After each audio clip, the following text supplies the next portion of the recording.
하이 브라들 슈퍼로더 형이야. 자, 오늘은 최근 삼성전자의 안 좋은 소식 중에 하나지, 랩서스라는 해커 집단을 통해서 최근에 이제 삼성의 몇 가지 소스 코드들이 유출이 되었고, 그게 사실로 드러나면서 삼성전자와 이제 국정원 간에 정말로 어떤 기술들이 유출되었는지 뭐 이런 것들을 확인하는 작업들이 좀 진행이 됐었어. 그래서 국정원에서는 공식적으로는 뭐 핵심 기술이 유출된 건 아니다 뭐 이렇게 공유를 했는데, 한 번도 이런 적이 없는데 그게 유출됐다고 하니까 사실 소비자 입장에선 불안불안해. 이게 진짜 핵심 기술인지 내 정보 이런 것들은 안전한지 이런 불안한 심리들이 좀 있다는 거지. 그래서 오늘은 어떤 게 유출됐는지 그 리스트 간단하게 짚어보고, 유출했으니까 불안해. 아니 삼성이 이럴 수 있어? 뭐 이런 허무맹랑한 이야기 말고 현실적으로 우리가 어떻게 대응해야 되는지, 뭐 영상에서 일일이 코드를 다 뒤집어 볼 수는 없으니까 그냥 간단하게 타이틀만 가지고 우리가 대응해야 되는 거, 그런 거에 대해서 이야기해보는 시간을 좀 갖자. 어떻게? 빠르게.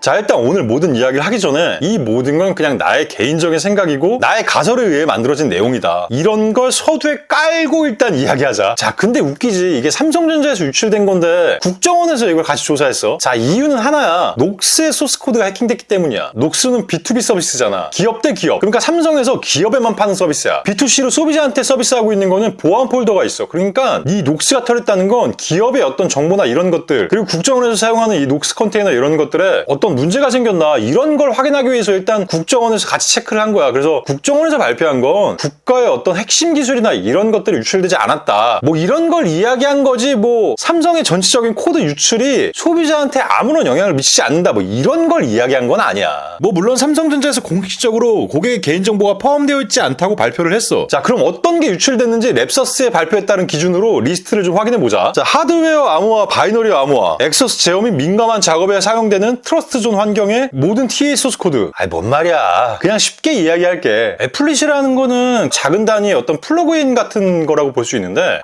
이렇게 설명하면 좀 어려울 것 같고, 단순하게 영상에서 이것만 설명하자니 되게 어려워. 그냥 내 생각만 이야기하면, 이게 뭐 사실 삼성에서는 어떤 리스크가 있을지 모르겠지만 실질적으로 소비자한테 다가올 만큼 크게 중요한 건 아니야. 왜냐면 내 폰 자체가 해킹당하지 않는 한 이거는 접근하기가 좀 어려운 상황이라는 거지. 그리고 설령 내 폰이 해킹당했다 하더라도 이거를 이렇게 이미지 형태로 인식하는 게 아니라, 우리가 생체 정보나 이런 것들은 매번 인증할 때마다 토큰 값이 새로 변경이 되기 때문에 이걸 현실적으로 알아내기는 쉽지가 않다는 거야. 그러니까 이거 관련해서는 일단 1차적으로 조금 안심해도 된다는 게 일단 내 소견. 자, 그리고 두 번째 볼까? 생체 인식 잠금 해제 작업을 위한 알고리즘. 이게 뭐 알고리즘이라고 써있긴 한데, 생체 인식 작업하는 이 과정에 대한 어떤 로직? 뭐 이런 것들이 유출됐을 가능성이 있는데, 이게 만약에 내 생체 정보가 서버에 올라와 있고 그걸 접근하는 어떤 로직이나 이런 것들이 뚫렸다면 서버가 털릴 가능성이 있기 때문에 그거는 위험할 수 있겠지만, 내 생체 정보는 오직 내 핸드폰의 트러스트 존 안에 들어가 있다는 거, 삼성으로서는 약간의 리스크가 좀 발생할 수 있지. 그러니까 이것 또한 내가 보기에는 소비자 입장에선 그닥. 자, 다음 세 번째, 최신 제품에 대한 부트로더 소스 코드. 이거는 전혀 우리한테 문제가 될 게 없지. AP, BL, CSC, CP 이렇게 이제 네 가지를 나누게 되는데, 이 중에 BL이 부트로더인데 핸드폰 부팅할 때 쓰여지는 것들이야.